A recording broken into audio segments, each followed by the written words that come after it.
এখন এই মুহূর্তে অবস্থান করছি গোমতী আইলের একেবারে কাছাকাছি। আপনারা আমার পিছনে দেখতে পাচ্ছেন। তো আমরা এখন কথা বলবো একজন স্থানীয় লোকের সাথে, যিনি তার কাছ থেকে আমরা জানতে চাচ্ছি যে আপনি গতকালকে এই সময় পর্যন্ত পানির লেভেলটা কতটুকু ছিল?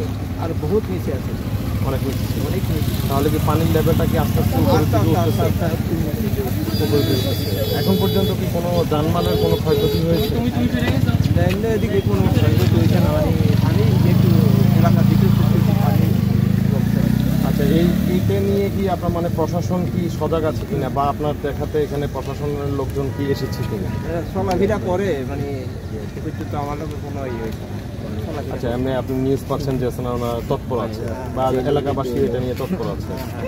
তো ধন্যবাদ। আমরা এই মুহূর্তে আমরা এখন পর্যন্ত দেখা যাক কি হয় পানির, যদিও আমরা যতটুকু শুনেছি যে অনেকগুলি সুইচ গেট খুলে দেওয়া হয়েছে আমাদের পার্শ্ববর্তী দেশে, যার দরুন পানির লেভেলটা একটু বাড়ছে। এ থেকে এখন পর্যন্ত সার্বিক পরিস্থিতি কি দেখতেছেন বা কি মনে করতেছেন? গতকালকে যে অবস্থা ছিল ভাবছিলাম যে পূর্বের মতোই থাকবে, কিন্তু গতকালকের রাত্র পার হয়ে যখন আজকে সকাল 9টা 10টা বা 11টা গড়াইলো, তখনও দেখলাম যে অবস্থা বেশি তেমন একটা ভালো লাগে না। ভাবলাম যে একটু আইসা দেখি গুমতির অবস্থা কি। আমি যখন এখানে আসলাম সকাল 11টা বাজে, ওই সময়ও যেরকম ছিল, কিন্তু এখন 2-3 ঘন্টা পর অবস্থা আরও খুবই খারাপ। তবে আশঙ্কা করা যাচ্ছে, মনে হয় এটা আল্লাহ পাক জানে আর কি, মনে হয় বন্যা হওয়ার সম্ভাবনা আছে।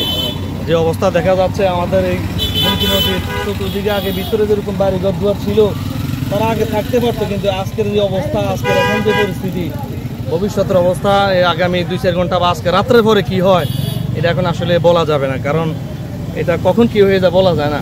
পানি বাড়তেও পারে, আবার কি হয় এটা আল্লাহ পাক ভালো জানেন। অবস্থা খুবই বেগতিক।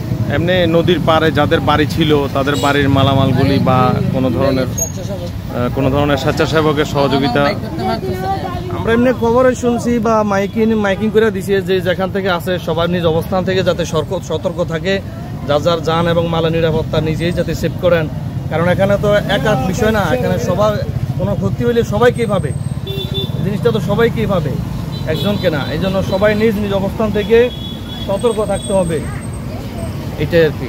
ধন্যবাদ আপনাকে। কালকে আসলে পানি মনে করো আজকে কেরাম মাথার উপর উঠে গেছে পানি, মাছ ধরুন আমার সব পানি নিচে। এরকম কি আরো অনেকের বহুত আছে, মানে আমরা যতটুকু জেনেছি যে এখানে বিদ্যুৎ লাইন মানে নদীর নিচের দিকে দেওয়া হয়েছে, এগুলি কি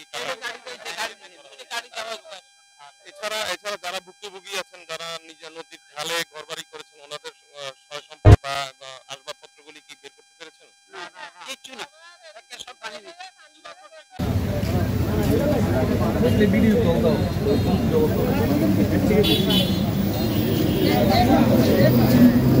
মানে